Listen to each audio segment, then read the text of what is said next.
പൂച്ചക്ക് പൂച്ചയാണ് ഇണ, നായക്ക് നായയാണ് ഇണ. പിന്നെന്തിനാ പ്രപഞ്ചത്തിന്റെ സൃഷ്ടാവായ അള്ളാഹു മനുഷ്യന് മനുഷ്യൻ തന്നെയാണ് ഇണ എന്ന് പറയാനുള്ള കാരണം? അതിനുള്ള മറുപടി, ഒരു മനുഷ്യൻ മറ്റൊരു മനുഷ്യന് കൊടുക്കുന്ന ഏറ്റവും വലിയ പദവി എന്താണെന്നറിയോ? മനുഷ്യൻ എന്ന പരിഗണനയാ. അതുകൊണ്ടാ വിശുദ്ധ ഖുർആൻ ഒരിക്കൽ പോലും ഭാര്യ എന്ന് പ്രയോഗിച്ചിട്ടില്ല. എന്തുകൊണ്ടാ? ഭാര്യ എന്നാൽ ഭരിക്കപ്പെടേണ്ടവൾ, ഭർത്താവ് ഭരിക്കേണ്ടവൻ അല്ല. നിന്നെ വാപ്പാന്ന് വിളിക്കുന്ന മക്കൾക്ക് വേണ്ടി പ്രാണന്റെ വേദന സഹിച്ച പെണ്ണ് നിന്റെ ജീവിതത്തിന് അടയാളമുണ്ടാക്കാനും അഡ്രസ് ഉണ്ടാക്കാനും ഒരു പ്രതീക്ഷയിൽ കൂടെ പോന്ന പെണ്ണാണ്. 10-22 കൊല്ലം വാപ്പാന്റെ രാജകുമാരിയായി വളർന്ന് അവസാനം നിക്കാഹിന്റെ വേദിയിൽ വാപ്പാന്റെ കൈപിടിച്ച് കബിൽത്തു എന്ന് ആത്മാഭിമാനത്തോടു കൂടി പറയുമ്പോ ഓരോ വാപ്പമാരും ആണിന്റെ കൈ പിടിച്ച് പറയുന്ന ഒരു വാക്കുണ്ട്, എന്റെ മകൾ എന്റെ രാജകുമാരിയാ മോനെ, അവളെ കൊണ്ടുപോയി വേലക്കാരി മാത്രമാക്കരുതേ എന്ന ഒരു വാപ്പയുടെ ഉമ്മയുടെ പ്രാർത്ഥനയുടെ സങ്കടത്തിൽ നിന്ന് ഒരു പെണ്ണിനെ നമ്മളെ കയ്യിലേക്ക് കിട്ടുന്നത്.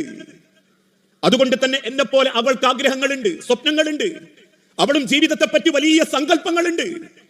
ഞാൻ കൂട്ടിക്കൊണ്ടുവന്ന പെണ്ണ് എന്റെ അകത്ത് ചാരത്ത് കിടന്നുറങ്ങുമ്പം നെഞ്ചുപൊട്ടി കണ്ണു നിറഞ്ഞ കിടങ്ങുന്നതെങ്കിൽ ഞാൻ എത്ര ഭംഗിയിൽ ജീവിച്ചാലും എനിക്ക് എത്ര സൗന്ദര്യമുണ്ടെങ്കിലും ഈ ലോകത്താരും മോഹിക്കുന്ന ഒരാണായി ഞാൻ മാറിയിട്ടുണ്ടെങ്കിലും അള്ളാഹുവിന്റെ തിരുദൂതൻ ഓർമ്മപ്പെടുത്തി, ആണുങ്ങളിൽ ഏറ്റവും നല്ലവൻ വീട്ടിലുള്ള പെണ്ണിനോട് ഏറ്റവും മര്യാദക്ക് പെരുമാറുന്നവനാണ്.